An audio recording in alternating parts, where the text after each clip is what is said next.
In a world where silence often buries the deepest wounds, some stories rise like echoes from the canyon, haunting, healing, unforgettable. This is one of them. Welcome to Vale Marks, where every tale uncovers the hidden imprints of love, loss, and redemption. Today's video holds a message more powerful than words. A woman who gave up on the world, and the dog that brought her back.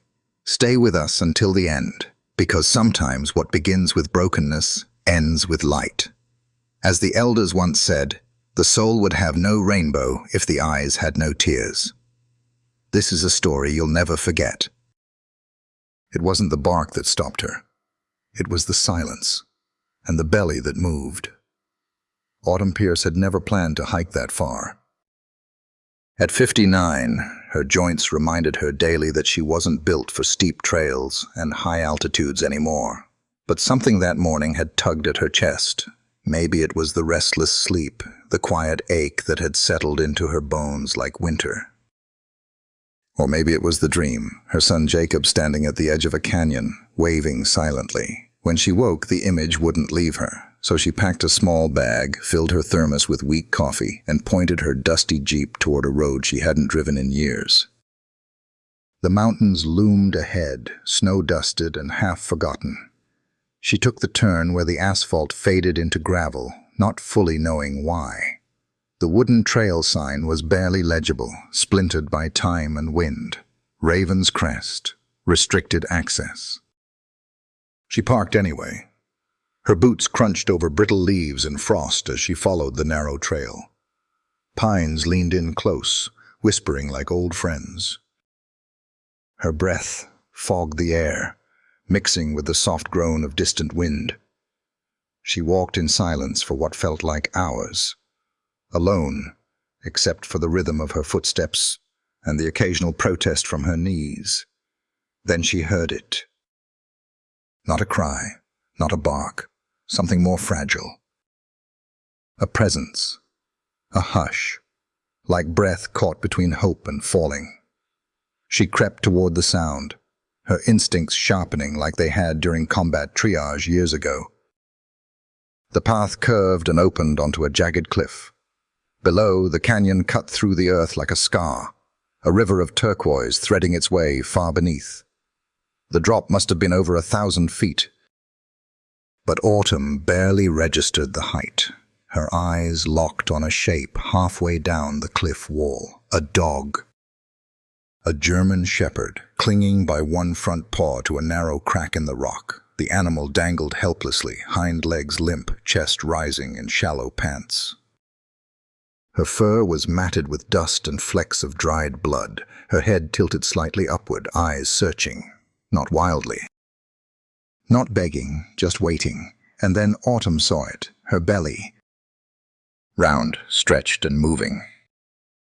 Not with breath, but from within. A kick. Autumn's heart seized in her chest. "Jesus," she whispered. "You're pregnant."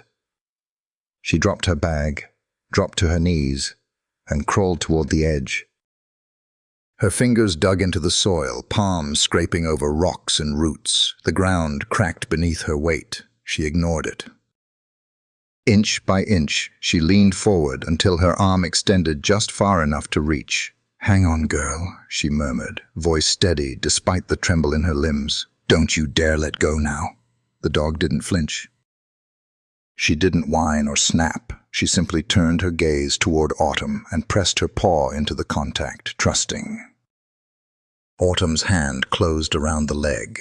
It was thinner than expected, light. Too light. She planted her boots, anchored her weight low, and began to pull. Her muscles screamed in protest. Her breath came in gasps. Dirt shifted under her feet, but she didn't stop. "Come on," she grunted, jaw clenched. "We don't quit halfway, soldier. You hear me?" Bit by bit, the dog rose. First her chest, then her belly. The ledge threatened to crumble, but Autumn shifted, leaned back, and let gravity work with her. With one final heave, the dog cleared the cliff. Both of them collapsed in a heap on solid earth. Autumn lay on her back, gasping. Her hands were raw and bloodied. Her arms felt like rubber. For a moment, all she could hear was the pounding of her own heartbeat. Then she turned her head. The dog hadn't moved. She lay stretched on her side, ribs rising and falling in uneven rhythm. Her eyes remained open, watching, not afraid, just exhausted.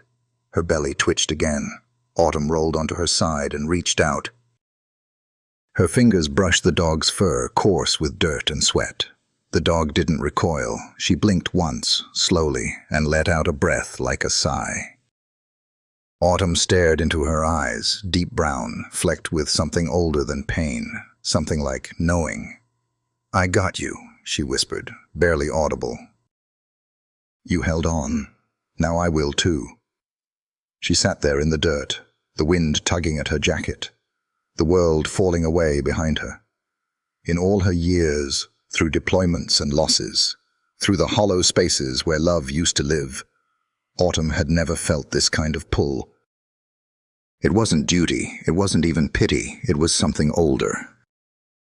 Something maternal, something terrifying and holy, because this dog had not just survived. She had carried life with her as she clung to death, and that meant something. Autumn didn't know what came next. But she knew she wasn't leaving without her.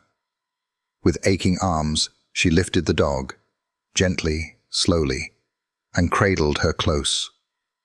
Step by step, she carried her away from the cliff's edge.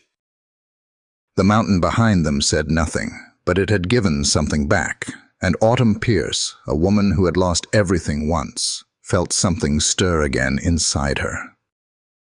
Not fear, but purpose, and for the first time in a very long time, a beginning.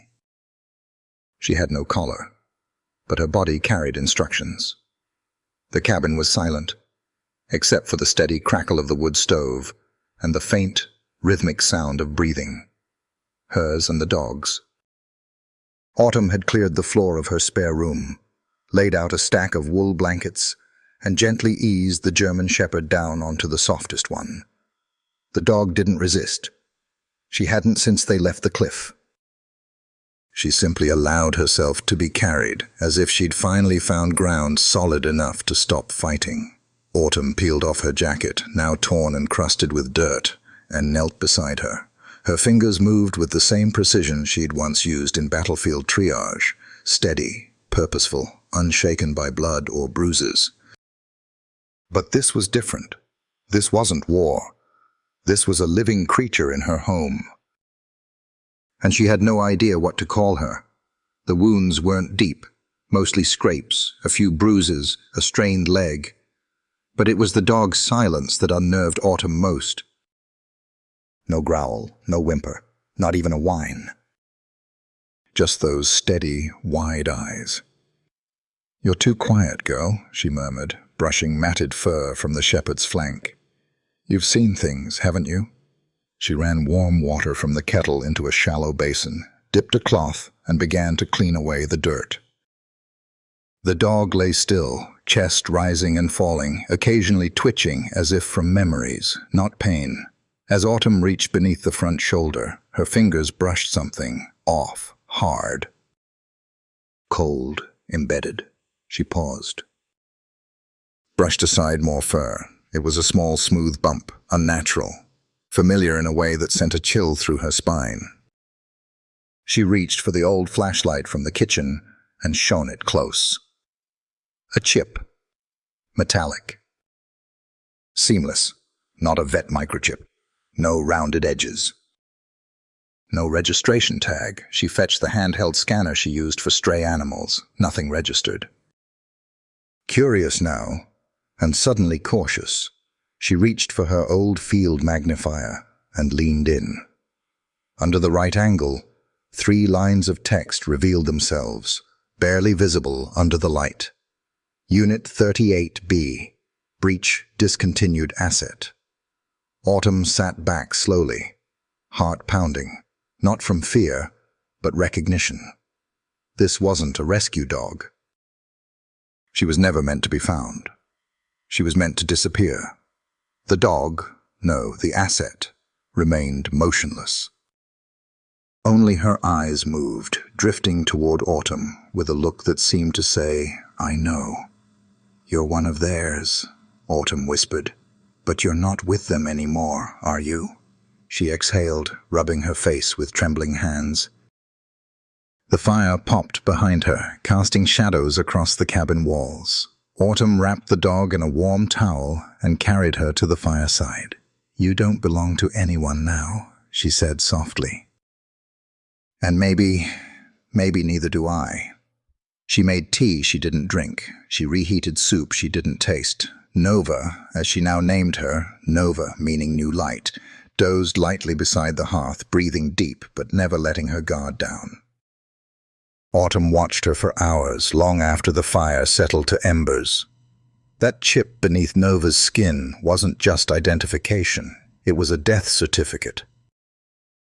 And someone had cancelled it. Too late, too carelessly, or perhaps on purpose. Autumn leaned her head back against the chair and closed her eyes, letting the warmth of the room surround her. It had been years since someone else had shared this space, even silently. Her husband had passed more than a decade ago. Her son, Jacob, well, that was a pain too sacred for words. A roadside bomb had ended his deployment, and her reason for waking each day. Until now, sleep came heavier than expected, and with it, something strange. A dream. She stood at the edge of a grassy field under a vast blue sky, and there, a short distance away, was Jacob. He wasn't wearing his uniform, just jeans, a faded t-shirt. He looked older than she remembered, but still smiling. Still whole. At his side stood a dog, not Nova exactly, but similar. Proud, poised, protective. He lifted his hand, waved once, then turned and walked away with the dog at his side. She woke with a sharp breath, blinking against the light of morning. Nova lay curled tightly beside her chair, not on the rug she'd prepared, but closer, as if she'd sensed something shifting in the dark. Autumn reached out and placed her hand gently on the shepherd's back. The dog didn't stir. Autumn whispered, voice catching, "I didn't save you, girl." "Maybe you came to save me." And as the fire crackled once more, the morning sun stretched through the windows and painted both of them in gold. Something unspoken had changed. She no longer saw a lost dog. She saw a survivor, a secret, and for the first time in years, a reason to stay. Somebody wasn't looking for her. They were hunting. The snow came in quiet layers, each morning blanketing the mountains in deeper stillness. At first, Autumn found it comforting, like the world had pulled a white sheet over the noise of everything that didn't matter. It dulled the harsh lines of memory, softened the sharp edges of regret. But Nova was less at ease. She had grown watchful. Her ears no longer flicked at casual sounds. Now they locked in place. Still fixed like radar. Autumn noticed it on the third morning. Nova sat by the door, unmoving, staring through the glass with a stare that didn't blink. Her entire body was coiled with quiet tension. Not fear, something else, readiness. That same afternoon, Autumn stepped outside to chop wood. Her boots slid slightly on the top step.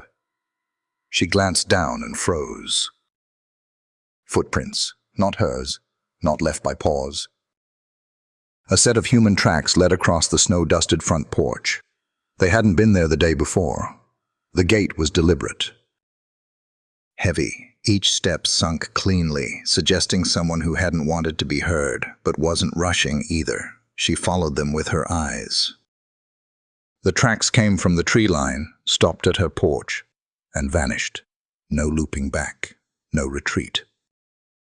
Just gone. Her stomach tightened. She went back inside and locked the door. Nova didn't move. She was still at the window, tail down, eyes sharp. Autumn didn't speak at first. She made tea she didn't drink. Then she walked the perimeter of the cabin with a flashlight, every crunch of snow underfoot echoing like a gunshot in the hush. Nothing moved. The trees stood like tall, indifferent guards, but the feeling didn't leave. That night, Nova didn't sleep. She lay beside the door, not pressed against it, but near enough to hear everything on the other side. Her breathing was slow, her body still. Her eyes never closed. Autumn turned the porch light on and off twice before bed, a leftover habit from her army days. A silent alarm. A warning to anyone watching, but it didn't matter. They already knew. The next morning she found something new. It wasn't loud. It wasn't meant to be. Sitting neatly at the top of the steps was a folded piece of military-grade cloth, standard-issue canvas, the color of dried sage. It had been sliced cleanly, as if by blade, and was stained in one corner with what looked like dried blood. Clipped to the fabric was a small rectangular tag. Silver. Cold. Autumn lifted it slowly. The cloth trembled in the wind, but the tag didn't sway. It was etched with 3 characters, RT-38, beneath it, 72 hours. She didn't need a manual to translate. RT, return to base. 38, the unit number, Nova's number. She didn't call the police. This wasn't law enforcement. It wasn't animal control. It wasn't even military, at least not the kind you could file a report against. This was something else. She stepped back inside, locking the door behind her, the metal tag still clutched in her fingers.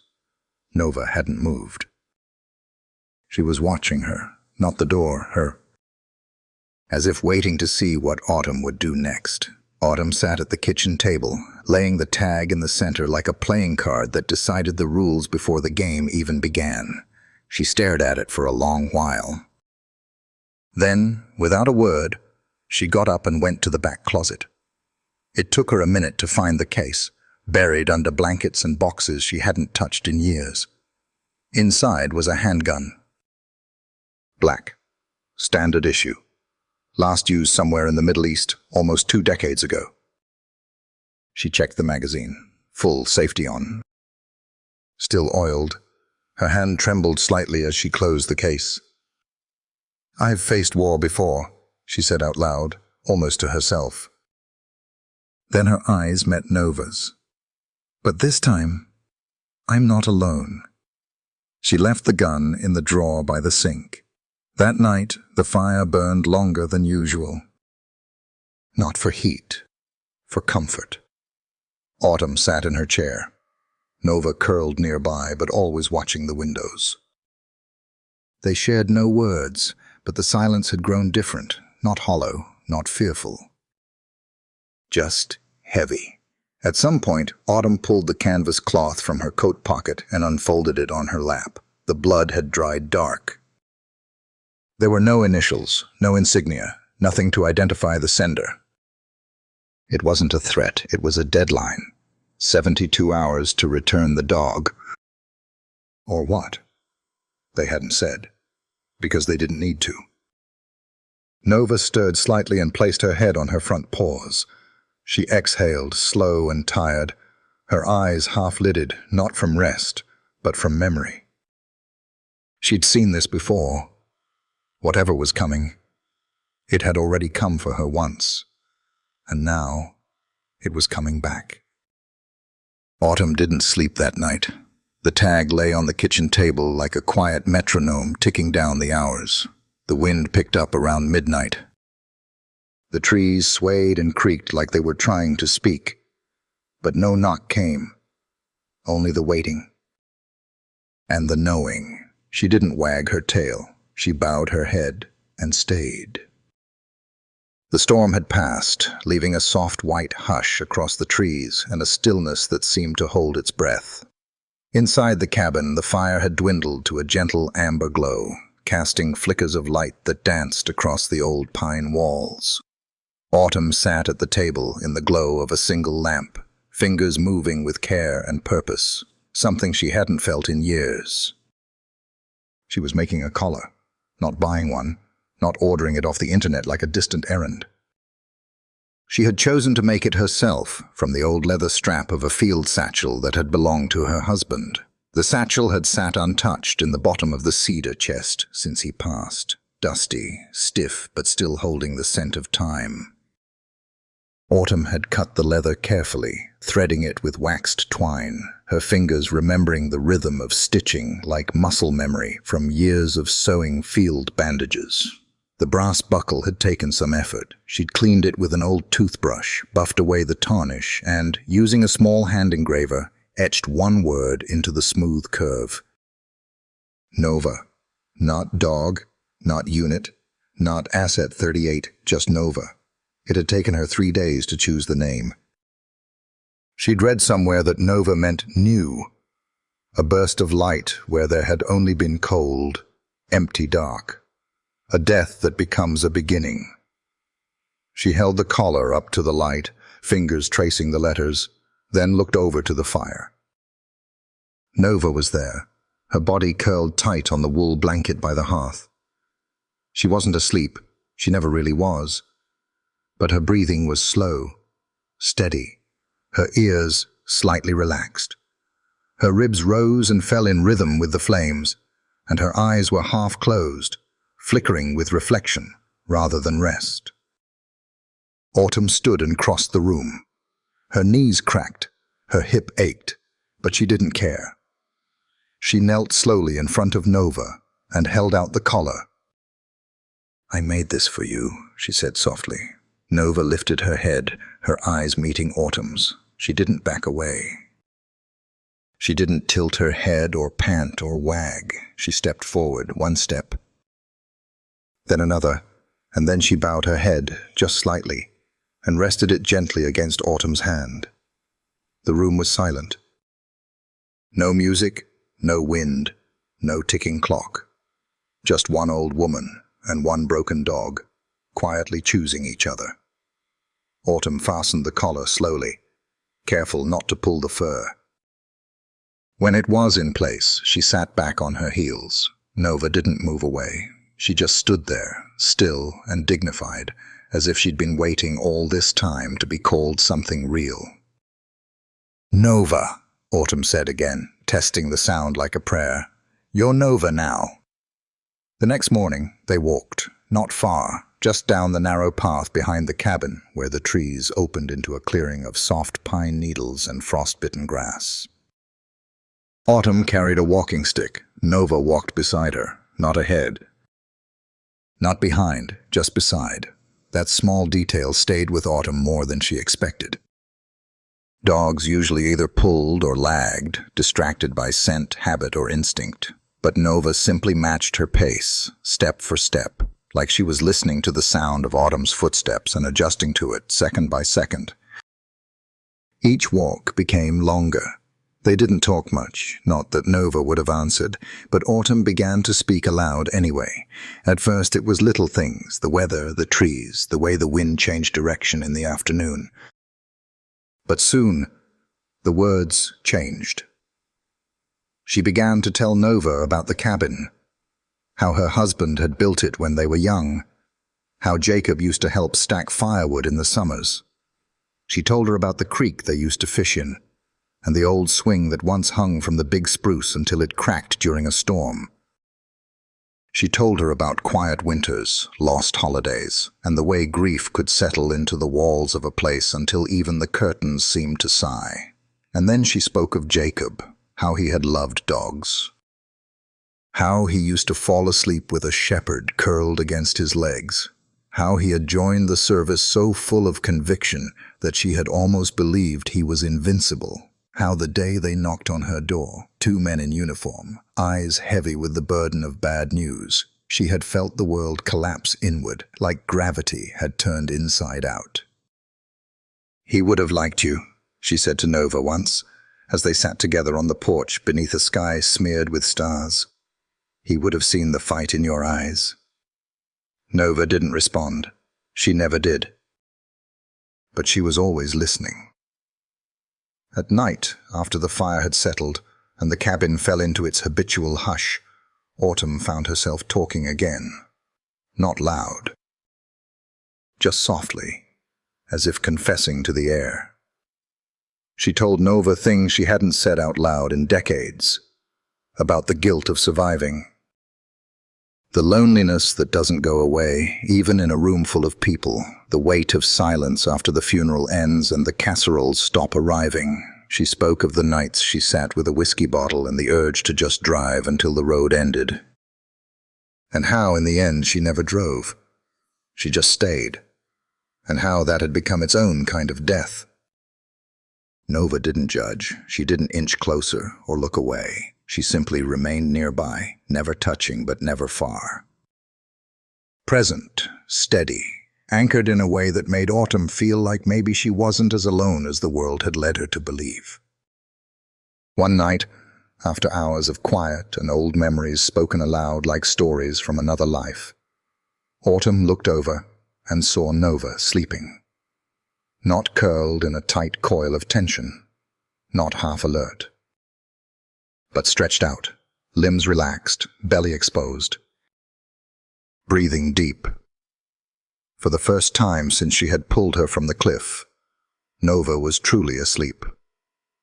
Autumn stared at her for a long time, her throat tightening, her eyes wet but not spilling over. She reached out, brushing her fingers against Nova's ear, and whispered into the flicker of firelight, "They took Jacob, but they won't take you." And in that moment, surrounded by darkness and flickering flame, something ancient and tender passed between them, something without a name, something neither war nor silence could ever take away. The knock came at dusk. Not the rustle of trees, not the soft fall of snow from roof to ground, but a precise, practiced knock.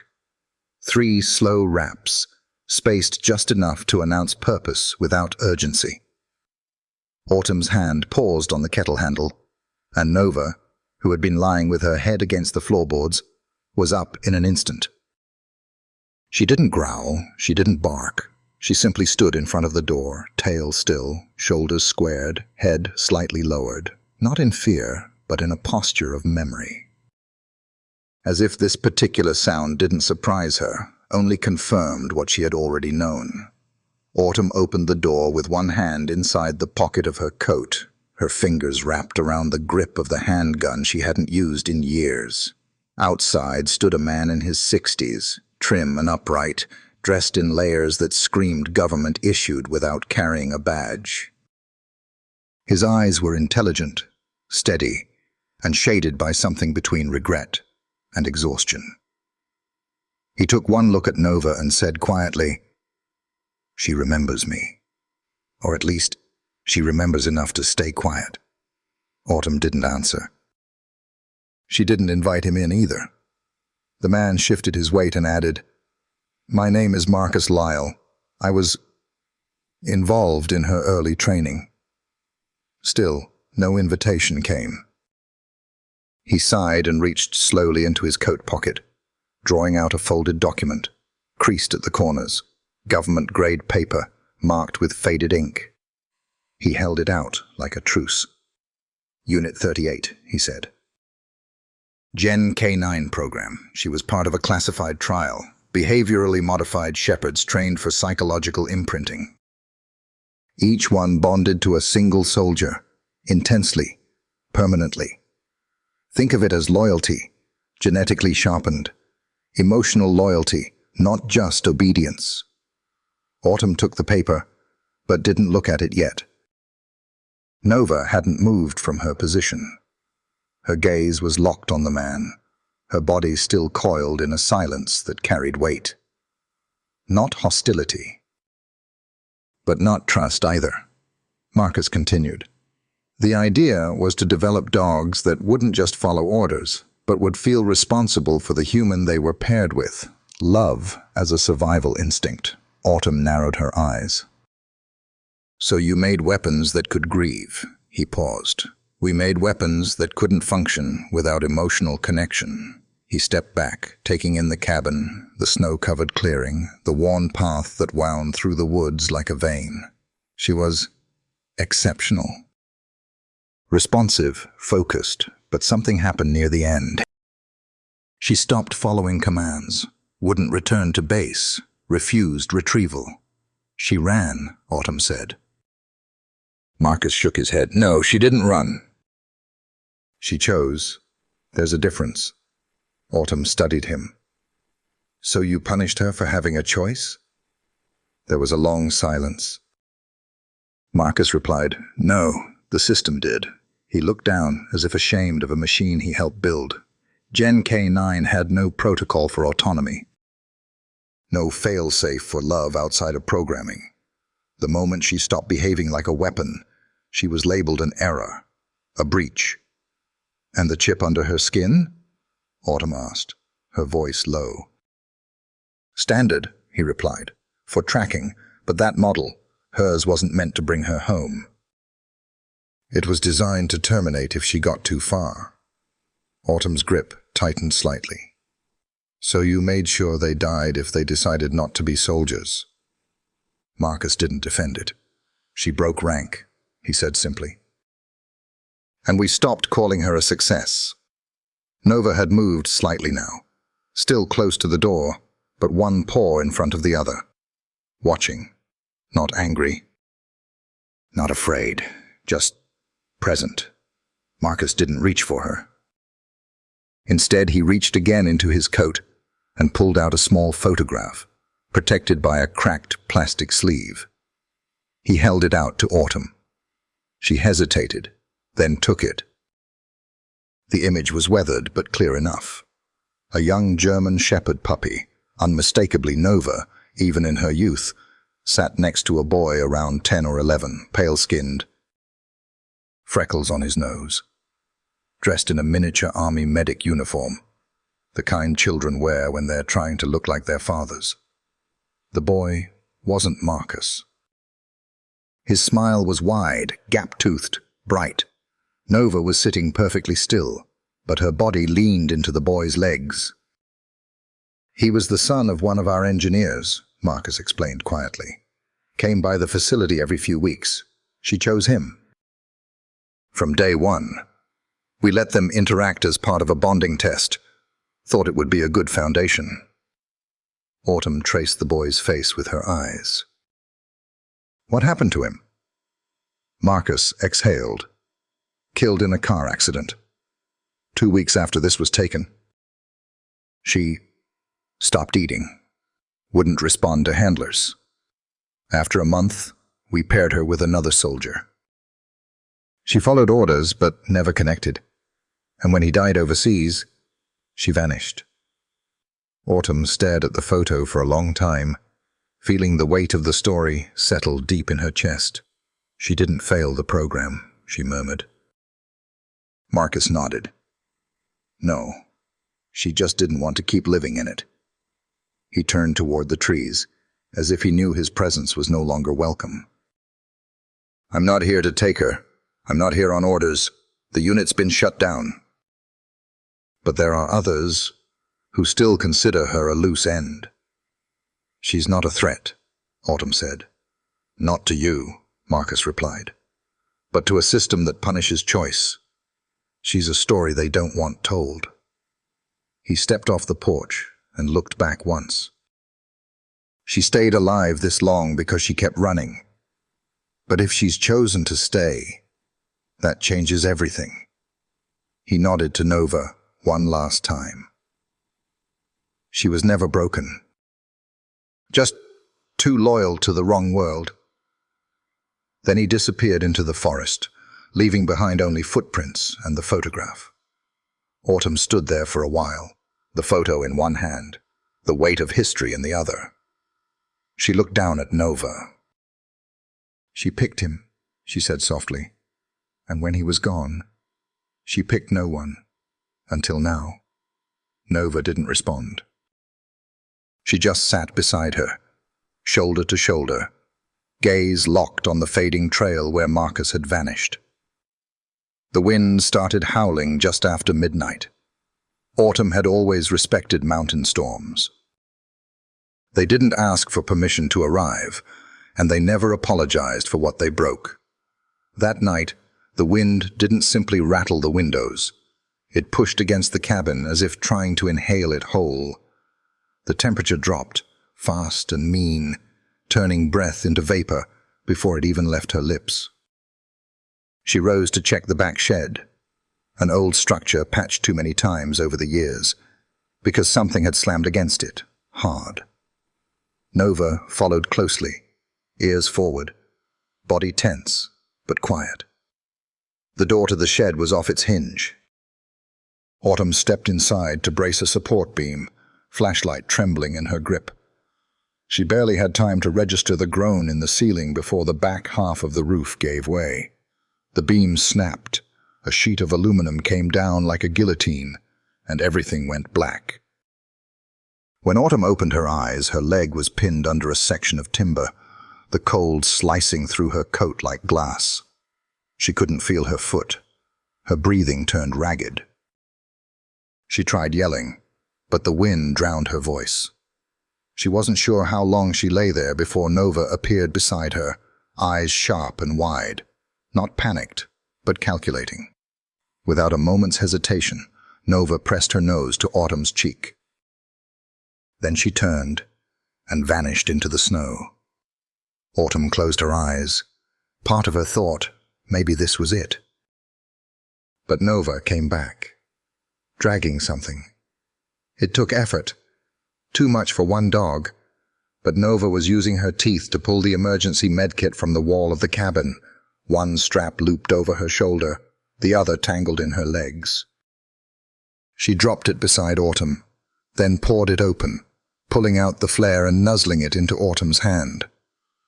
When she didn't respond, Nova began barking, loud, piercing, again and again. Then she ran to the cabin's front porch and began clawing at the door. The noise echoed through the woods. Half a mile away, an old man named Frank Lewis, who'd been Autumn's closest thing to a neighbor for 10 years, stirred in his sleep. He heard the barking. Not the usual squirrels in the yard kind, but frantic, desperate. He got up, pulled on boots, and trudged through the snow with a flashlight and shotgun.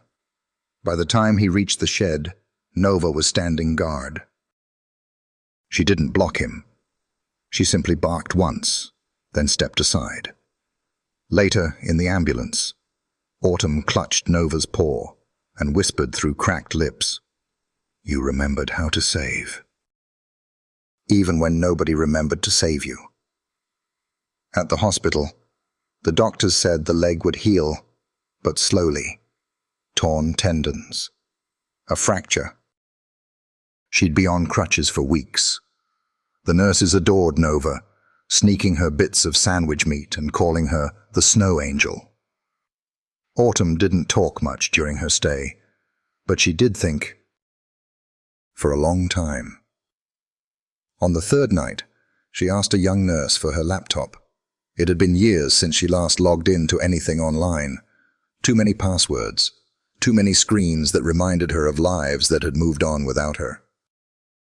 But now, with Nova asleep at her feet, Autumn opened a blank document and began typing. She didn't embellish. She wrote exactly what happened. The cliff, the chip, the drone. The tag marked RT-38, the photograph from Marcus, the Gen K9 program, and finally the storm, the one that nearly took her, and the shepherd that brought her back. She attached images, the scar where the chip was embedded, Nova's behavior logs she'd quietly kept on paper over the past few weeks, and a scanned copy of the photograph with the unnamed boy. Then she composed a letter to an independent investigative journalist who specialized in military whistleblower cases. The woman had once uncovered classified medical testing on veterans. Autumn figured she'd know what to do with a dog who had more ethics than the people who built her. The subject line was simple: "Not all soldiers wear boots." When the doctors cleared her to return home, the mountain was still quiet, the snow freshly fallen. As Frank helped her inside, Nova walked ahead, as if checking that the world had stayed still in her absence. Inside the cabin, everything felt the same, until Autumn spoke. No more hiding. Nova stopped mid-step and turned around. Autumn reached into her coat and pulled out the digital recorder the reporter had sent her in the mail. "They're gonna know your story, girl. I'm not the only one who needed saving." She moved slowly to the fireplace, wincing with each step, and sat down on the rug beside Nova. The shepherd rested her chin on Autumn's lap, silent, but not detached. There was something steady in her eyes now. Not trust, exactly. Something deeper. Understanding. Autumn stroked her fur and whispered, "You earned the right to live, not run." Nova closed her eyes. That night, for the first time in decades, Autumn dreamed of a future, and not just a past. And in that dream, a shepherd ran free across a field of green, not chasing orders, not running from ghosts, but simply belonging. The air turned softer when the first snow began to melt. Spring didn't shout in those mountains, it whispered. Trees didn't bloom overnight, but slowly uncurled their fingers, releasing the cold one bud at a time. The land woke cautiously, as if unsure it was safe to hope again. Nova had grown heavier by the day. Her movements slowed, but her eyes never dulled. She stayed close to Autumn, shadowing her every step like she always had, only now with a quiet protectiveness that had less to do with duty and more to do with bond. It was on a grey sky morning in early April that Autumn heard the first soft cry from the back corner of the cabin. She didn't panic. Instead, she lowered herself slowly onto the old rug beside Nova and whispered, "It's time, baby girl. You're safe." "I'm here." Nova gave birth to 3 puppies. Each one came into the world like a tiny promise, slick with life, whimpering, eyes shut to everything except instinct. Autumn helped as best she could, her hands steady even as tears traced silent lines down her cheeks. She stayed with Nova all day and night, making sure each pup was breathing, warm, and nestled against their mother's side. Nova never left them. She barely moved, except to lick them clean or shift to keep them close. When it was over, Autumn looked at the small bundle of new lives and whispered names, softly, reverently. "Hope," she said, touching the smallest one, a golden-coated pup who nestled into Nova's chest like she'd been born knowing love. "River," she named the second, a darker one with ripples of black through his fur, as if the mountain streams had kissed him on the way out. "And Ash," she finished, resting her palm against the last pup, grey as twilight and steady as stone. They were the names Jacob once said he'd give to his kids if he ever had them. Hope, River, Ash. Autumn had once laughed at him. "What kind of names are those for kids?" she had teased. He just smiled and said, "They're not for people, Mom. They're for something I'll leave behind that still matters." Autumn hadn't thought of that memory in years. Now, sitting in the cabin surrounded by warmth, with Nova resting peacefully, and her 3 miracles nursing beside her, that memory didn't hurt. It wrapped around her gently, like a thread pulling her toward something whole. Later that week, she stepped outside to collect the mail, mostly just catalogs and a few bills, and found a small, weathered envelope on her porch. There was no return address, no stamp. Just her name, written in a hand she hadn't seen since the day a pair of soldiers stood on her doorstep with folded flags and rehearsed sorrow. She opened it with trembling fingers. Inside was a single photograph. It showed a younger Nova, barely more than a pup, standing beside a boy in military fatigues, one hand resting on her head, the other flashing a crooked smile toward the camera. Jacob. She didn't need a caption. She didn't need a date. The mountain around her blurred as tears filled her eyes, but her fingers never let go of the photo. He had trained Nova. Somewhere, at some base, long before either of them knew what war would steal from them, her son had laid the foundation of trust in this dog. He had left her with more than a folded flag. Nova was the piece of him that made it back. Autumn sank to the porch floor, the wood creaking beneath her knees, the wind cool but gentle across her face. She held the photo to her chest, looked out at the woods that once only felt empty, and whispered, "You didn't leave me after all. You just sent her ahead." Nova stepped onto the porch moments later, her gait slow but steady, the pups asleep in their nest by the fire inside. She came to Autumn's side and leaned in, resting her head gently on the woman's shoulder. They stayed that way for a long time. There were no words needed. Over the next few weeks, Autumn transformed the old woodshed into a makeshift nursery. The community began to hear whispers of what had happened, some through the article that appeared on a watchdog news site, others through neighbors, some just from watching the way Nova now moved through the world with a sense of hard-won peace. People sent blankets, toys, donations. A local veterinarian offered free care for the pups, no questions asked. Autumn didn't hide anymore. She told Jacob's story. She told Nova's story. And eventually, she even told her own. The mountain that had once swallowed her in silence now echoed with the sounds of new life barking. Laughter, the rhythm of purpose returning.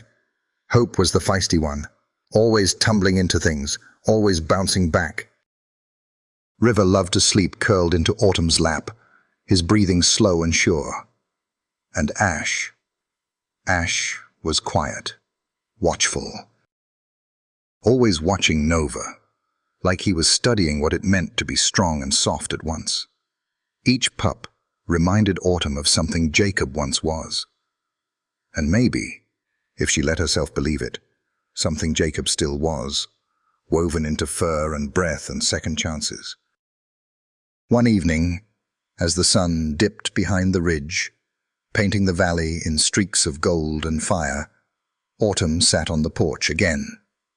Nova lay beside her, her eyes half closed, her body finally at ease. Hope gnawed at a stick nearby. River barked at a butterfly. Ash watched them all from the steps, his head tilted in thoughtful curiosity. Autumn picked up the photo again, Nova and Jacob, and placed it in a small frame beside the door. Not as a shrine, but as a signpost. The war didn't win. The silence didn't win. And grief didn't get to be the final chapter. She turned to Nova and smiled. "We made it, didn't we?" Nova didn't bark. She didn't move. She simply looked at Autumn, eyes deep and steady, and blinked. It was enough. If this story stirred something in you, pause for a moment. Breathe it in. Stories like these aren't just told, they're lived and felt. On Vale Marks, we believe in the quiet power of loyalty, the kind that crosses even death's shadow. Nova and Autumn remind us, healing often wears 4 legs and a scarred past. If this journey moved you, I invite you to leave a comment, subscribe, and be part of our growing family. Reaching 1,000 subscribers isn't just a milestone, it's the wind beneath our wings. As Maya Angelou once said, there is no greater agony than bearing an untold story inside you. Thank you for letting us tell this one. Until the next, stay kind, stay brave, and stay human.